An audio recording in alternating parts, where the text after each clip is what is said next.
Bumabase lang po ako sa pahayag ninyo noong April 14 na sinabi ninyo na dahil sa windfall, kaya na nating suspendihin ng 60 days ang VAT. Ngunit dagdag ko din dito yung dahilan mo na kahit hindi ito the case, moral na isuspende natin ang VAT dahil hindi makatarungan na mas tumaas pa ang kita ng ating gobyerno sa panahon na naghihirap ang ating mga kababayan.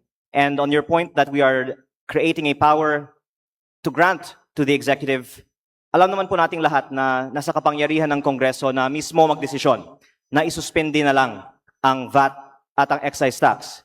Ibig niyo po bang sabihin, Mr. Chair, sa ngayon, tutol kayo sa pagsuspende ng VAT at excise tax? Huwag nating sabihin gusto nating ibigay itong kapangyarihan sa executive. Sa tingin niyo po ba, dapat o hindi ba dapat isuspende ng Kongreso ang VAT at excise tax sa langis? 23, suspension of value-added tax and excise tax. Mr. Speaker, tulad ng nabanggit ng iba, noong Marso, ipinasa natin ang panukalang batas para bigyan ang Pangulo ng kapangyarihan na isuspende ang excise tax sa langis, ngunit hindi po ito ginamit para sa diesel at gasolina.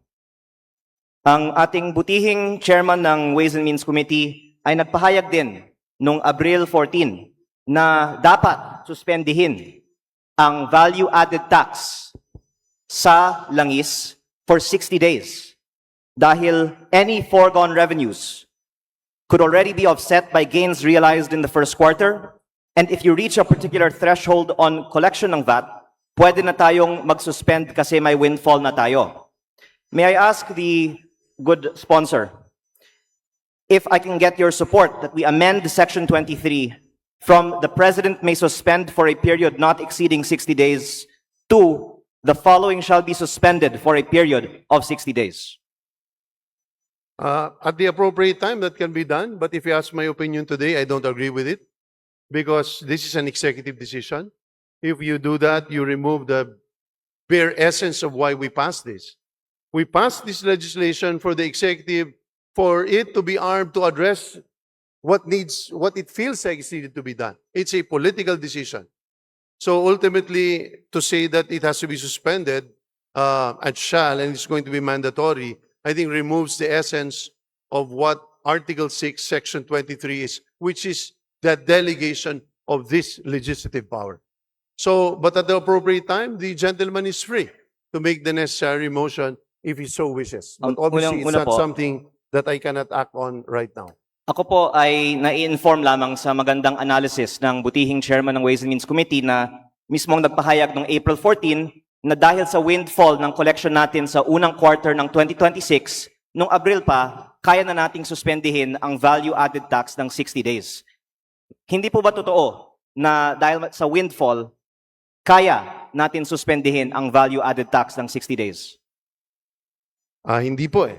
So ito po ang report ng Department of Finance na ang kanilang naging increase for the first quarter because of the increase in gas prices, ang tinaas lang ng collection nila ay 3.1 billion. Pagdating po sa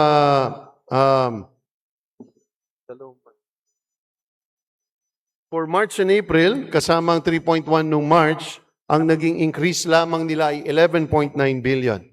So mababa siya. Pero para sa akin, ang dahilan kung bakit sa naniniwala akong dapat siya masuspinde ay hindi dahil sa windfall, but really, more importantly, it was in my mind needed by the people at that point in time, regardless of whether there was a windfall or not. I felt like at that point in time, it was much needed, regardless of the financial cost, because the moral cost was going to be higher at that point in time. Fortunately, gas prices have gone down and have stabilized. So whatever situation we were facing then, it is not as gruesome as we thought and as we were experiencing then. Thank you, Mr. Chair. Bumabase lang po ako sa pahayag ninyo noong April 14 na sinabi ninyo na dahil sa windfall, kaya na nating suspendihin ng 60 days ang VAT. Ngunit dagdag ko din dito yung dahilan mo na kahit hindi ito the case, moral na isuspende natin ang VAT dahil hindi makatarungan na mas tumaas pa ang kita ng ating gobyerno sa panahon na naghihirap ang ating mga kababayan. And on your point that we are creating a power to grant to the executive, alam naman po nating lahat na nasa kapangyarihan ng Kongreso na mismo magdesisyon na isuspende na lang ang VAT at ang excise tax. Ibig niyo po bang sabihin, Mr. Chair, sa ngayon, tutol kayo sa pagsuspende ng VAT at excise tax? Huwag nating sabihin gusto nating ibigay itong kapangyarihan sa executive. Sa tingin niyo po ba, dapat o hindi ba dapat isuspende ng Kongreso ang VAT at excise tax sa langis? Ako naniniwala akong dapat siyang isuspinde. Personally, naniniwala ako sa panahon ng krisis. Pero ang krisis ay we don't have the necessary measure to see whether how impactful that crisis is.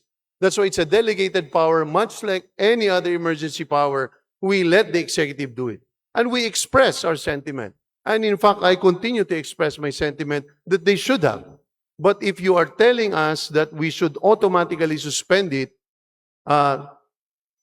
for fuel today, I don't agree with that methodology. Because the methodology is, we give it to the executive, we make them decide, at kung sila'y nagkamali dyan, sisingilin natin sila later on kung nagkamali sila sa kanilang desisyon.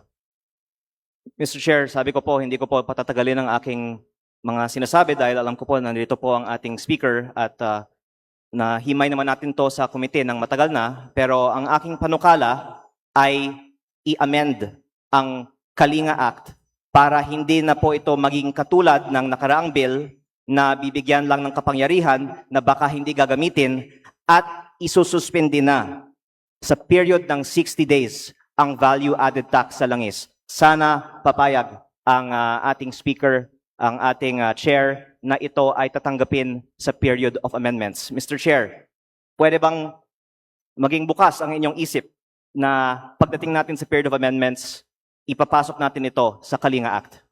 Mr. Speaker, between you and me, sisiguraduhin ko, mas bukas ako kaysa sa ibang pinag-iisipan. Salamat, Mr. Chair. At panghuli, tungkol din sa Section 23, nais ko din tanungin si Mr. Chair kung bukas din ang kanyang isip na magdadagdag tayo dito ng probisyon na ang Section 106 ng NIRC ay amendahan din para ang value-added tax sa lahat ng goods and services ay ibababa mula sa 12% patungong 10%. Kung papayag po si Mr. Chair, para sa lahat ng mga kababayan nating nanonood ngayon, pwede sa pagpasa ng panukalang batas na ito, ibabalik na ang 12% VAT sa 10%. Payag po ba si Mr. Chair na ang VAT ay ibalik sa 10%? Kung yan ang magiging paraan para ibaba yung VAT from 12 to 10%, effectively sa lahat ng goods, ay mababaliwala o ma-declare null and void or unconstitutional ang ating proposed bill. Dahil ang proposed bill natin needs to tackle only one specific subject matter, and that is the oil price hike or the oil crisis or the energy crisis that we are facing. Once we intercalate that today, it's not an issue whether I agree with it or not, pero pag nilagay natin yan, garantisado magiging unconstitutional ito. Kaya marami tayong gusto pang ilagay dito, katulad ng minumungkahi mo, katulad ng minumungkahi ni Mr. Speaker ng mga representante ng mga manggagawa, ng mga health sector advocates, Mr. Speaker. Pero sabi ko, pag nilagay po natin lahat dito at hindi ito directly connected sa epekto ng energy crisis na temporary, ito ay masiset aside. At alam yan ng lahat ng abogadong nasa August Hall na ito, na yan ay napaka-basic constitutional tenet. Ayaw ko iwasan at gusto ko iwasan na lahat ng paghihirap natin, lahat ng trabaho at sa mabilisang pangangailangan ng taong bayan ay mababaliwala dahil lamang sa isang probisyon. Ang sinasabi ni Mr. Chair ay ang pagbaba ng VAT mula 12 patungong 10% ay hindi tukon sa oil crisis. At sa aking pananaw, ito po ay certainly tugon sa oil crisis. Kaya hindi naman dapat maging dahilan ito na isatabi ang panukalang ito. Ngunit kung hindi ko sinabi yun, Mr. Speaker. Hindi ko sinabi hindi yung pagtugon. Ha? Ako'y hindi Batanggenyo, ako'y Marikenyo. Mas magaling kayo sa pananagalog at Pilipino. Pero namnamin mo yung pananalita ko. Hindi ko sinabing hindi ang pagtugon. Apektado. Pero ang sinasabi ko, legally, hindi yan ang nararapat na pamamaraan o rota na dapat daanan.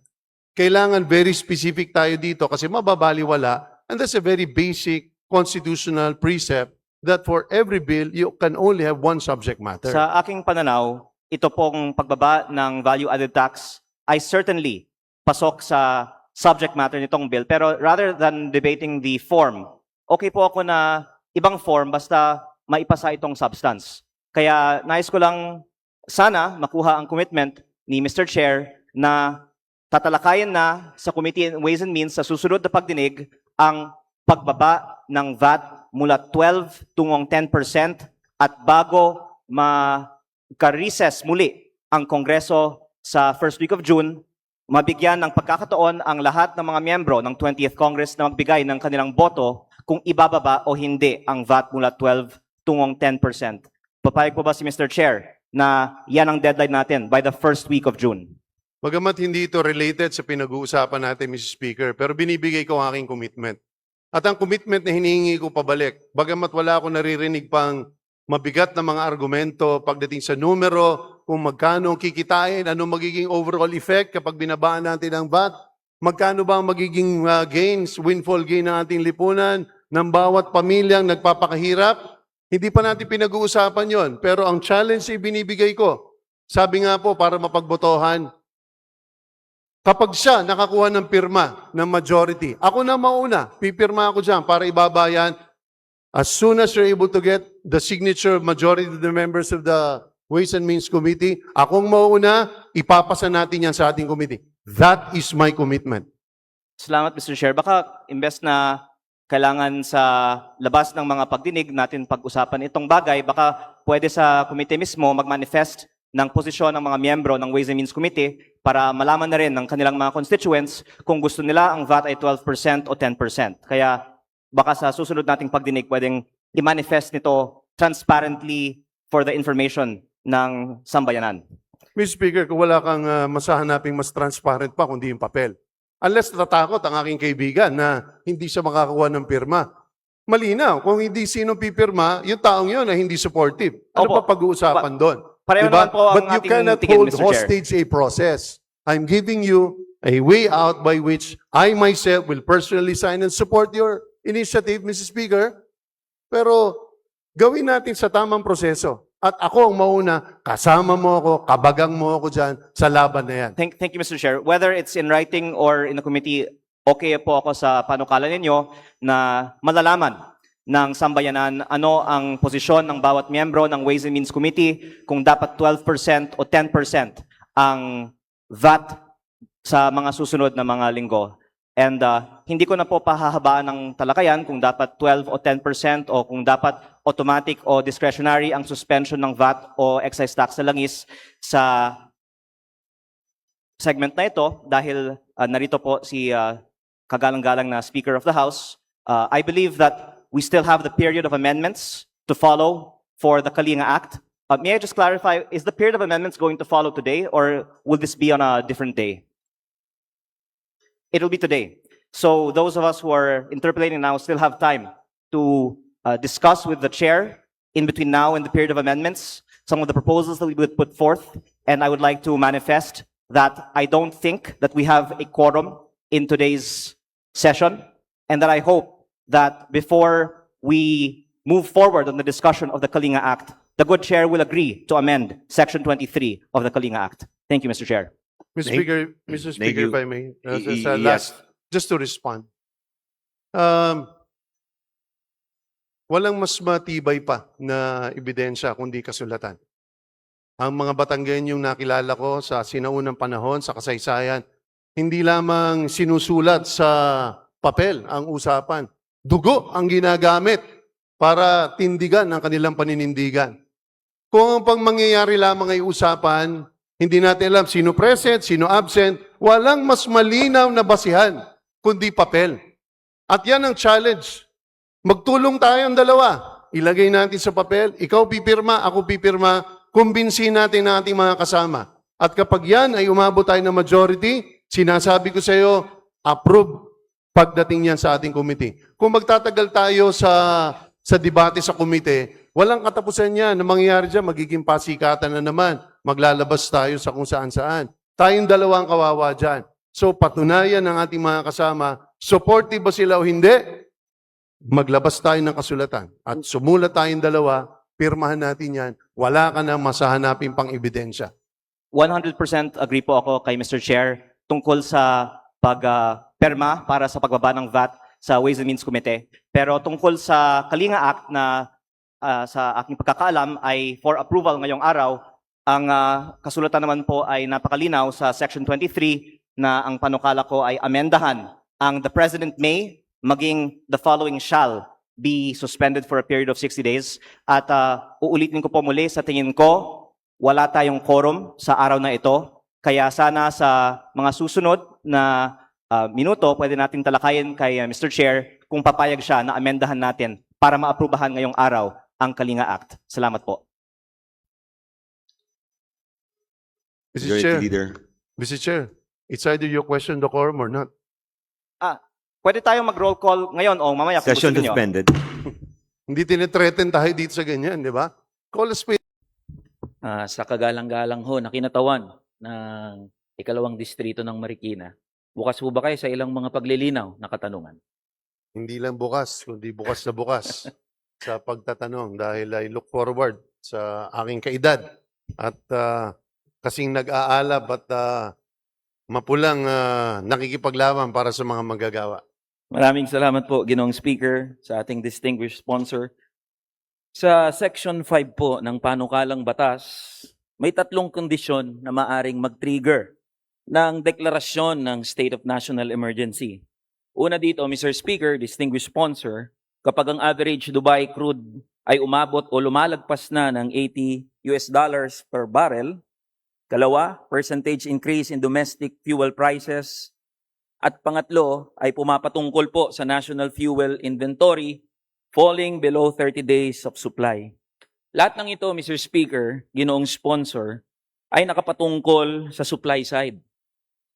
Wala sa kondisyon o mga trigger ang nakapatungkol sa aktwal na epekto ng krisis sa purchasing power, real wages, or employment levels. Maaari ho bang ipaliwanag, Mr. Speaker, distinguished sponsor, ng ating sponsor kung ano ang batayan ng mga may akda na ikonsiderang emergency kapag dumadaan ang mga oil company sa supply side price spike, samantalang hindi emergency kapag nawawalan ng purchasing power ang mga manggagawa. Just to put additional context, Mr. Speaker, distinguished sponsor, as of January 2026, the average daily basic pay of wage and salary workers is 697 pesos. That means to a monthly pay of 15,323.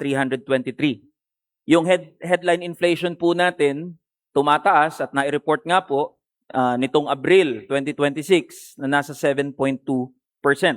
Ang kahulugan po niyan, yung real income ng ating mga manggagawa ay nabawasan ng 1,100 piso kada buwan.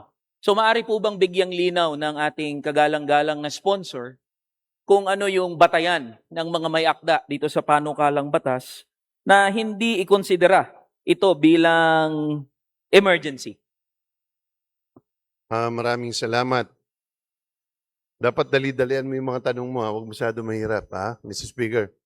Pero lilinawin ko, maganda ang katanungan, pero kailangan natin sana humingi tayo ng paumanhin na ang konteksto ng proposed bill na ito at kung may isa sa batas ay isang paraan para i-address ang isang bahagi lamang na mas malaki pang problema ng ating lipunan.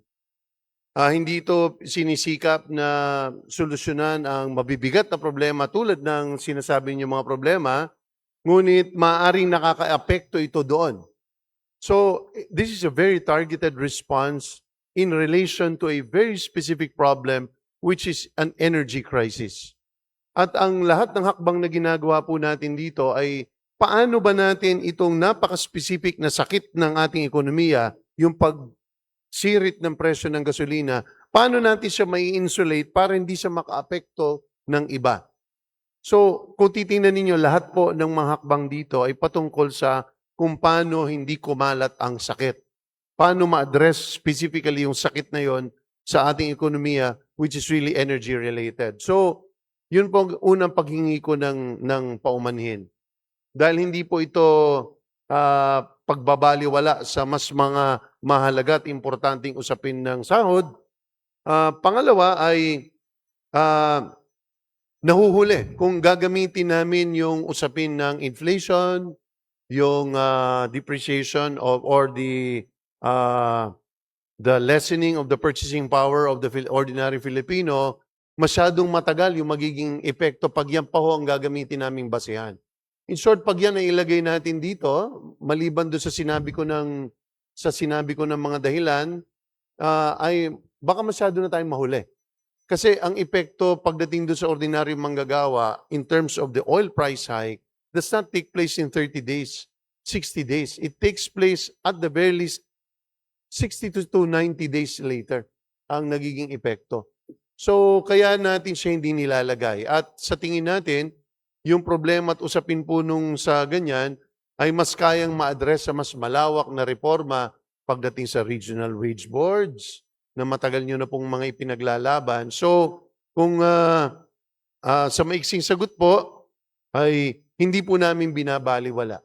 Ang amin lang po is nakatarget lang po kami doon kung nasan po yung cancer, na nagkataon lang po ang cancer na ito ng isang organ ng katawan na apektuhan yung ibang bagay katulad ng sweldo o sahod ng ating mga manggagawa. Salamat po, Ginoong Sponsor, Mr. Speaker. Naiintindihan at naunawaan po ng kinatawang ito na pinagsusumikapan ng panukalang batas na kagyat na makatugon doon sa mga problemang isinusulpot ng problema o krisis sa enerhiya. Pero Mr. Speaker, Ginoong Sponsor, hindi po natin maaring ihiwalay yung kagyat din na epekto ng krisis sa enerhiya, partikular sa mga produktong petrolyo, patuloy na pagtaas ng presyo ng mga produktong petrolyo, doon naman sa epekto nito sa pang-araw-araw na sahod ng ating mga manggagawa. Lalong higit yung mga minimum wage earner natin at mga middle income earners. Dahil kung ating titignan, merong kagyat o immediate effect. Anumang pagtaas o pagbaba sa presyo ng mga produktong petrolyo ay merong kagyat na epekto sa kapasidad ng mga manggagawa na makabili ng mga produkto at serbisyo. Kaya naunawaan po ng kinatawang ito, yung binabanggit ng ating butihing sponsor, gusto lamang po irehistro ng kinatawang ito na sa pag-address po ng problema patungkol sa krisis sa enerhiya ay hindi maaaring ihiwalay yung direktang epekto nito sa sahod ng mga manggagawa. Just for additional context, Mr. Speaker, Ginoong Sponsor, ang mga minimum wage earner po, halimbawa mga security guard, ang mga waiter, ang mga janitor, ito po ay gumagamit ng motor, nagpapakarga ng gas, diesel, at malaki ang epekto ng pagtaas ng produktong petrolyo doon sa kapasidad na makabili ng kanilang sahod. Kaya po, bagamat naiintindihan ng kinatawang ito, yung binabanggit ng butihing sponsor, gusto lamang po nating idiin na hindi maaaring paghiwalayin itong mga bagay na ito. Ginoong Sponsor, Mr. Speaker. If I may just respond, Mr. Speaker, the distinguished representative. Wag natin isipin na pinaghihiwalay.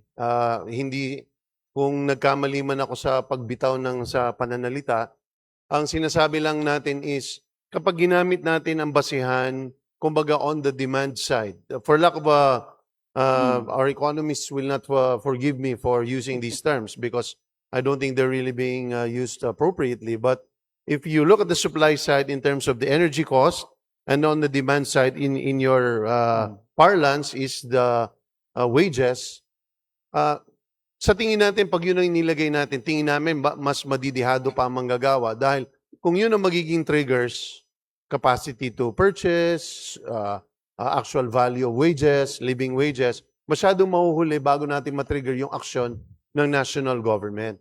So kaya ito ang ginagamit natin. Pero pangalawa, in fact, hindi siya pinaghihiwalay. Inuuna natin, Mr. Speaker.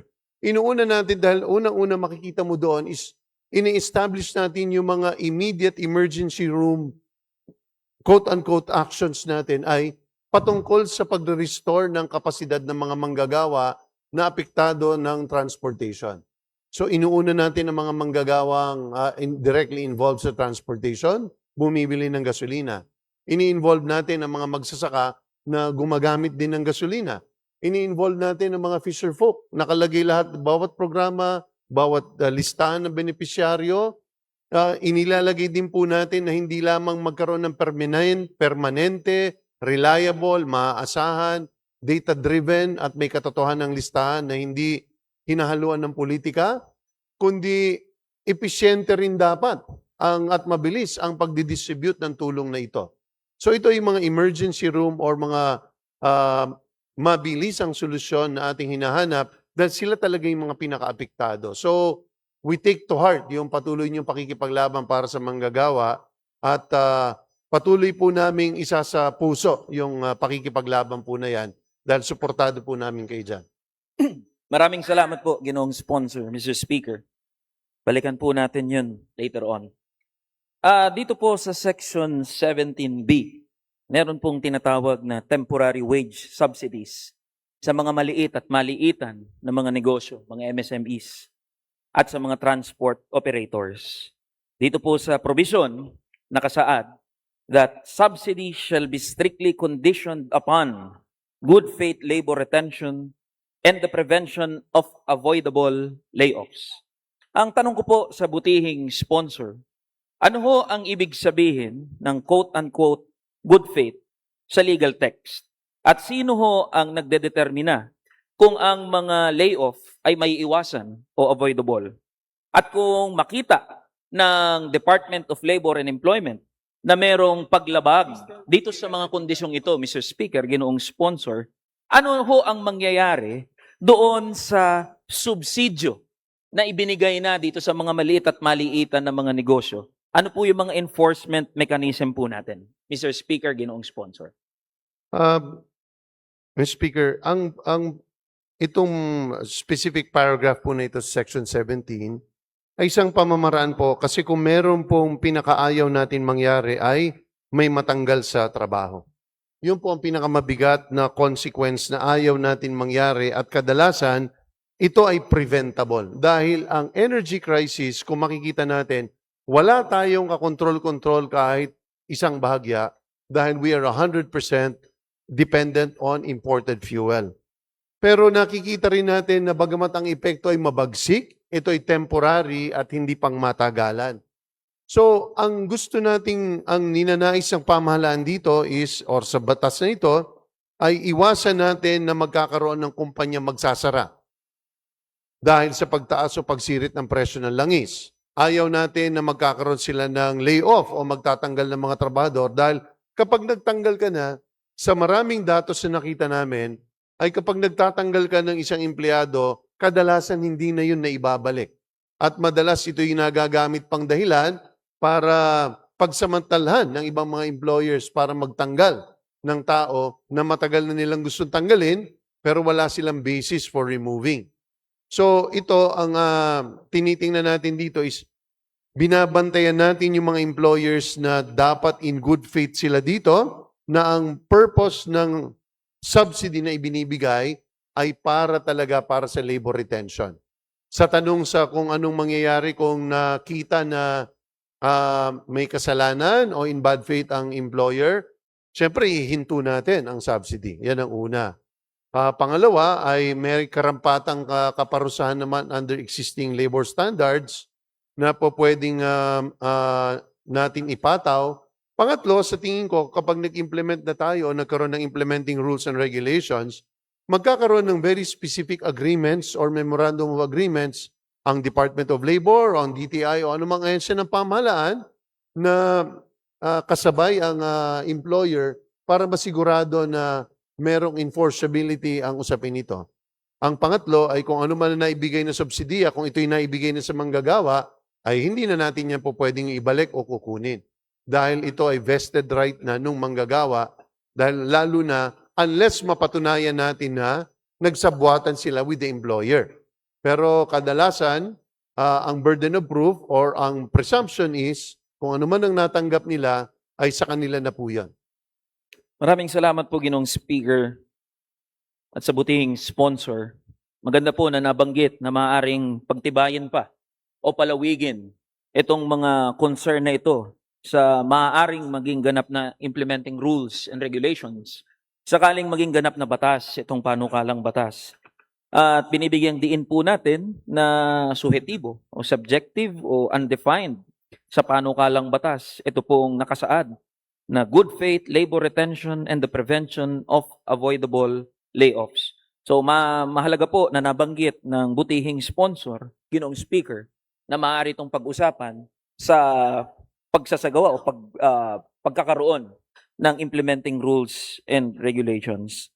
Ginoong sponsor, Mr. Speaker, sa Section 30 po ng panukalang batas, sinasaad o ipinag-uutos ng panukalang batas ang mga ahensya na mag-rationalize ng mga tinatawag na non-essential MOOE by at least 10%.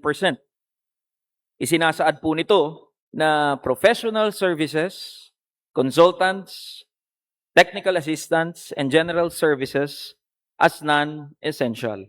Ito pong mga partikular na budget lines na ito, Mr. Speaker, Ginoong sponsor, ay nagpopondo sa less than or nearly 1 million job order and contract of service workers sa pambansang pamahalaan. Ano ho ba ang maaaring paliwanag ng ating sponsor, Mr. Speaker, na sa pamamagitan po ng pagsasaad dito ng line item na ito, yung professional services, consultants, technical assistants, and general services as non-essential, maaari po itong magtulak o magresulta sa malawakan na non-renewal ng mga kontrata ng mga government contractual workers sa ngalan ho ng pagtitipid. Mr. Speaker, Ginoong sponsor. Mr. Speaker, ang pinaka-critical dito, yung word na non-essential. Sa pananaw natin at sa balitaktakan natin at diskusyon sa komite, malinaw talaga kung ano ibig sabihin ng non-essential. At gusto ko pabulaanan kung ano man ang pagdadalawang isip na baka magdulot ito ng pagkatanggal ng ating mga contractual employees or ating mga ibang mga kawani who are not permanently engaged with the government or who are not civil servants, ay ako po ay ina-assure ko po sa inyo na hindi po yun ang magiging epekto. So tingin ko yun po ang pinaka-critical ay non-essential. Hindi po natin ipahihinto dahil sila na rin po mismo ang nagsabi na kaya nila. Ano nagiging basihan? Dahil pag tinitingnan natin yung mga nakaraang taon, in terms of budget utilization, pumapasok yung 10% na hindi talaga nila nagagamit. So, sisiguraduhin po natin na ang pangamba na inyong nararamdaman at inyong ipinaglalaban ay hindi ito magdudulot ng pagkatanggal ng ating mga contractual employees. Dahil sa totoo lang, sa maraming ahensya, Mr. Speaker, sila nagpapatakbo eh. Sila ang pinakamasisipag dahil sila yung mga hindi permanente. So sisiguraduhin po natin na hindi po yan mangyayari. Yan po ang pananaw ng Kongreso. Salamat po, Mr. Speaker at Ginoong sponsor sa pagtitiyak na yan sa kinatawang ito. Meron ho ba sa pinagdaanan ng deliberasyon ng panukalang batas na ito, meron ho ba na lumabas na pag-uusap sa maaaring maging epekto ng pagbabawas o pagtitipid nga dito sa tinatawag na non-essential na bahagi, 10%. Meron ho bang pag-aaral o simulation man lang na maaring maging epekto nito sa mga JO at COS natin? Halimbawa, binawasan ng 10% yung non-essential MOOE, at least 10%.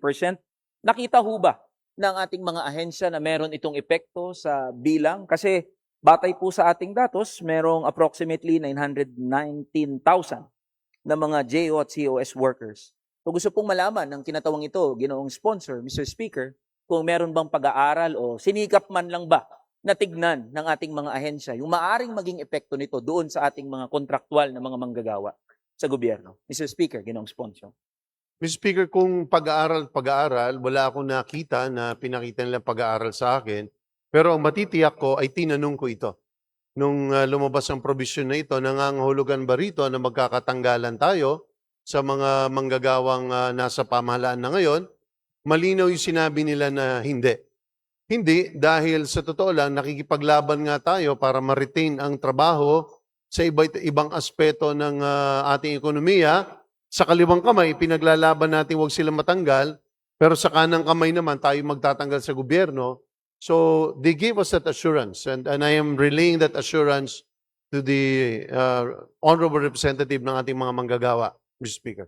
Thank you, Mr. Speaker, distinguished sponsor. Bagamat nagtitiwala ang kinatawang ito sa mga sinasabi ng ating butihing sponsor, sa katunayan no, ay talagang mahirap pang hawakan yung ganyang assurance mula sa ating gobyerno, lalong-lalong higit sa pambansang pamahalaan.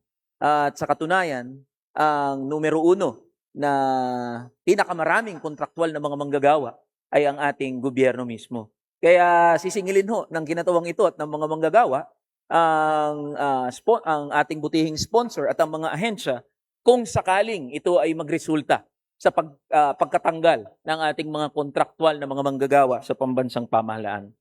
Susunod, Mr. Speaker, sa ating katanungan. Mr. Speaker, just to, kasi importante po yung punto. Mr. Speaker, sasamahan kita sa paniningil po na yan dahil hindi maaaring mangyari yan dahil yan po ay baliktad sa nais po nating gawin.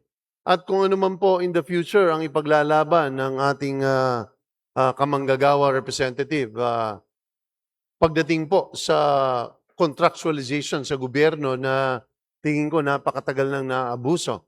Kung sa private sector ay hanggang 6 na buwan ay dapat nagiging permanente, hanggang ngayon napakatagal nang nagtatago ng pamahalaan sa palda ng pagiging pamahalaan para hindi sa katuparan ito sa public sector. Kung ano man ang ipaglalaban mo dyan, kasama mo ako dyan dahil yan ay isang bagay na ipinaglaban ko nung ako'y namumuno ng isang malaking ahensya na kung saan lagpas 65% ng aming mga empleyado ay contractuals nung ako'y namumuno doon at bago ako umalis ay naging 85% ang naging regular employees. So, sasamahan kita, Kylie.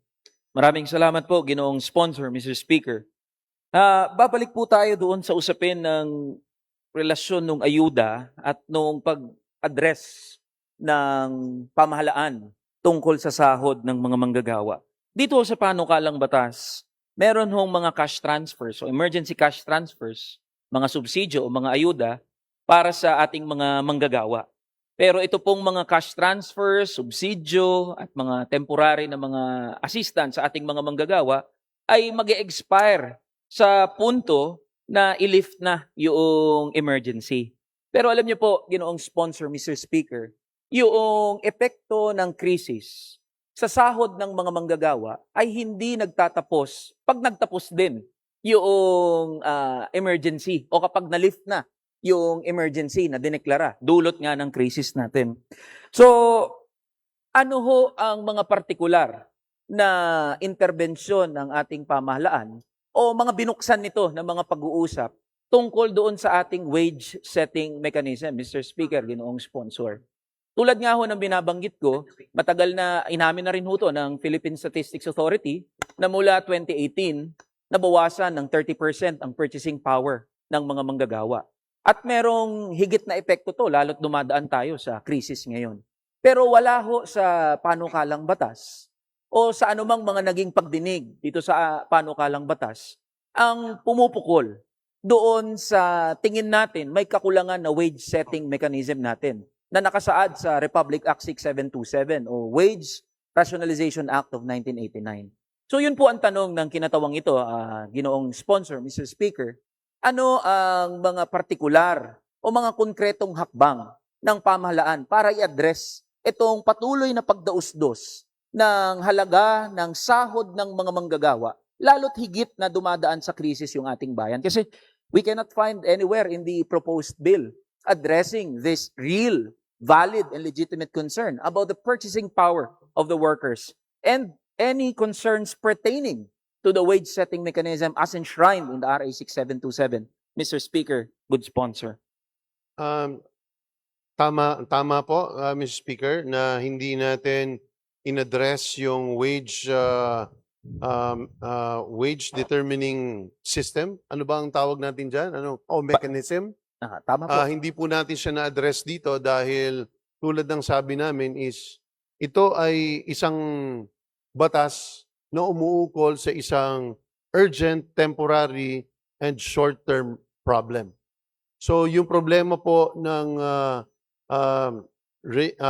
wage determination mechanism ng ating pamahalaan ay isang malalim at napapanahon ng bagay para mapag-usapan. Pero sa tingin namin ay ang purpose ng batas itself is not to create fundamental changes but simply to create a framework in the event of an emergency.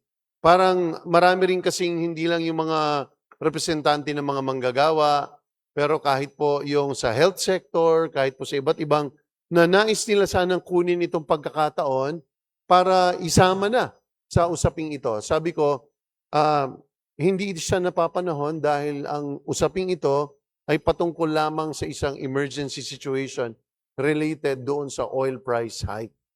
So, bagamat napakalihiti mo ng problema, mas karapat dapat yan ma-take up sa isang mas malawak, komprehensibo na framework na ipapaloob sa batas na itinutulak katulad ninyo, katulad ng mga health sector advocates, imbis na dito po natin ilalagay. Yun po ang aking maiksing katanungan. Salamat po, Ginoong Sponsor, Mr. Speaker. Natatandaan po ng kinatawang ito na sa mga nakalipas na pagdinig dito sa Kalinga Bill, ay may binanggit ho na policy statement ang ating mga economic managers at ang Department of Labor and Employment sa isang katanungan na mas bibigyang prioridad ba ng pamahalaan ang pagbibigay ng ayuda kaysa i-address yung problema dito sa sahod at pagtatakda yung sistema o mekanismo sa pagtatakda ng sahod. Tinitindigan ba ng ating ginoong sponsor, Mr. Speaker, na ito yung direksyon o pulisiya ng ating gobyerno, lalo ngayon na dumadaan tayo sa krisis, na mas bibigyang prioridad ang pagbibigay ng ayuda kaysa i-address yung problema doon sa sahod at pagtatakda ng sahod. Mr. Speaker, ginoong sponsor. Hindi naman sa ganun, Mr. Speaker. Not at all, no? Tulad ng sabi nga natin, those are valid and legitimate issues. Kumbaga, ang trabaho lang namin sa batas na ito, for lack of a better analogy, at kung mapapabigyan mo ako ng paumanin, kumbaga sa ospital, nasa emergency room kami. So, nagkakaroon ng krisis, paano natin pahihintuin yung pagdugo? Paano natin patitibukin uli ang puso? Paano natin sisiguraduhin na yung kanyang baga ay patuloy na nakakahinga? So, yung lahat ng usaping mas mabibigat ay hindi yun isinasantabi natin. Pero sa tingin ko, if you ask me, is it the policy of this government? I do not know. But what I do know is that this is the work that we are doing today. And I hope whatever attention is being given by government to this is also given the same equal attention doon sa ipinaglalaban din po ninyo. Kasi yan po ay araw-araw na kaharap ng ating mga manggagawa na problema. Maraming salamat po, Mr. Sponsor, Mr. Speaker. At naintindihan ko po, ang pinanggagalingan naman ng ating butihing kinatawan ng Marikina. Gusto ko lang po ilagay sa record na meron hong partikular na policy pronouncement ang ating economic managers at ang Department of Labor and Employment mismo. At hindi naman to kasalanan ng ating butihing sponsor. Ito ay binanggit mismo ng DOLE at ng DepEd.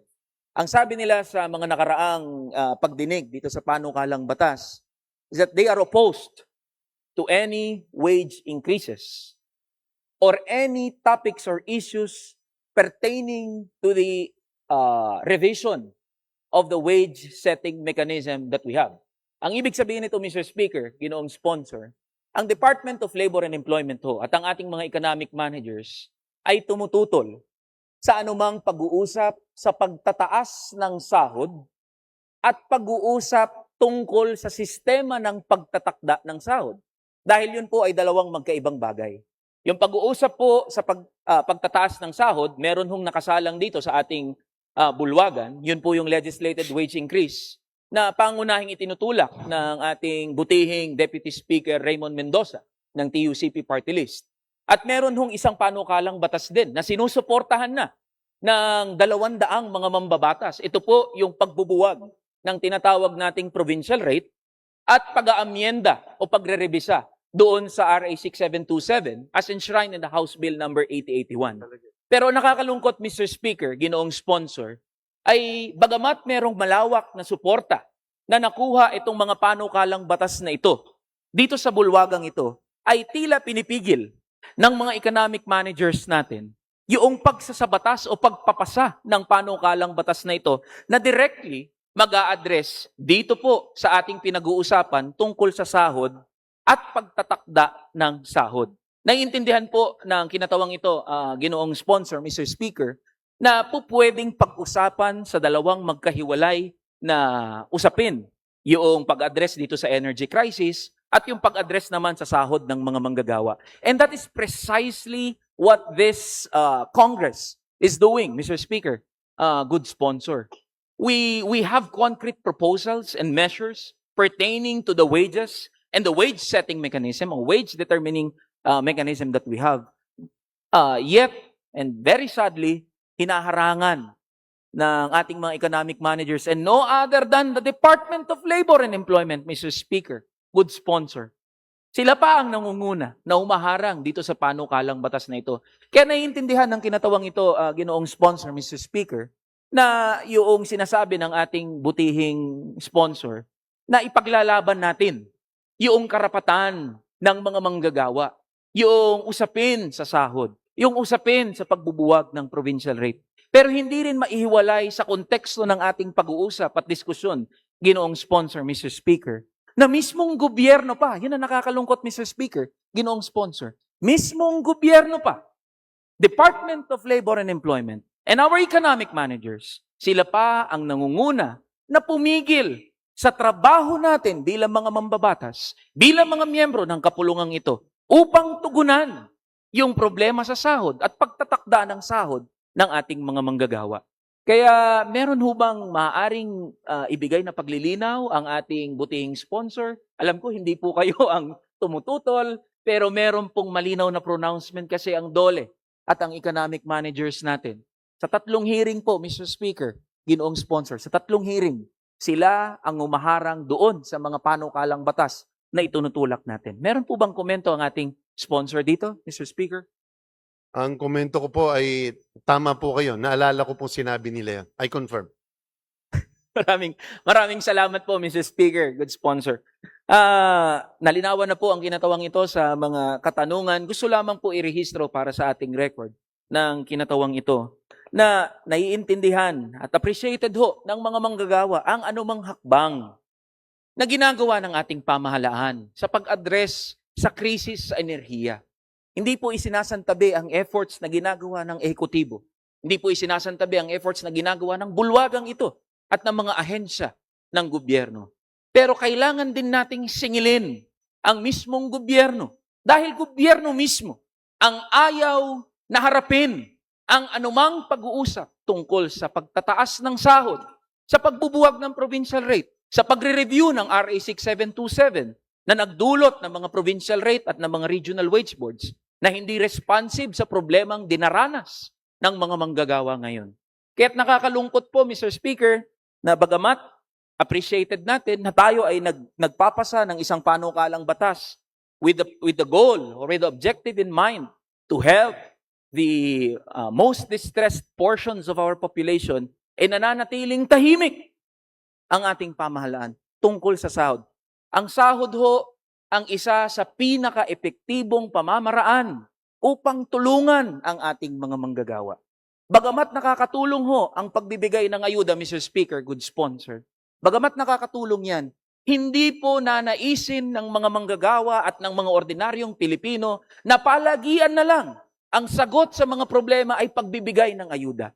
Mas makakatulong sa malawak na populasyon natin kapag itinaas natin ang sahod ng mga manggagawa. Mas makakatulong sa maraming mga kababayan natin kapag pinababa natin ang presyo ng bilihin sa pamamagitan ng pagtatanggal ng value-added tax, ng excise tax sa mga produktong petrolyo.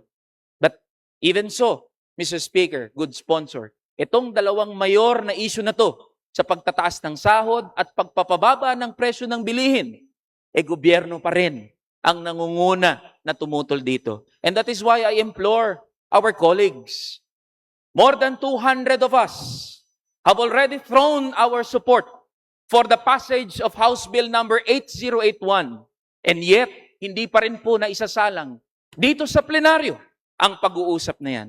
And that is why I am asking this august chamber, this hall, na pag-usapan na po natin dito sa plenaryo ang pag-uusap sa sahod at pagtatakda ng sahod ng mga manggagawa. Hindi po katanggap-tanggap na meron pang delay sa usapin ng sahod, Mr. Speaker, ginoong sponsor. Kaya nagpapasalamat po ang kinatawang ito. Good sponsor, Mr. Speaker, sa pagsagot ng ating kinatawan, ng sponsor natin sa ating mga katanungan at ang atin pong pananalig sa bulwagang ito na pag-uusapan natin bago man lang magtapos ang sesyon. Pag-usapan na ho natin ang taas sahod at pagbubuwag ng provincial rate. Handa na po ang bulwagang itong pag-usapan yan. The ball is in the court po ng ating pamahalaan. Kung ito ba ay hahayaan na pag-usapan at pagdebatihan dito sa plenaryo. Yun lamang po, Mr. Speaker, good sponsor, maraming salamat po. Maraming salamat din po, Mr. Speaker. Majority Leader. Mr. Speaker, I move to recognize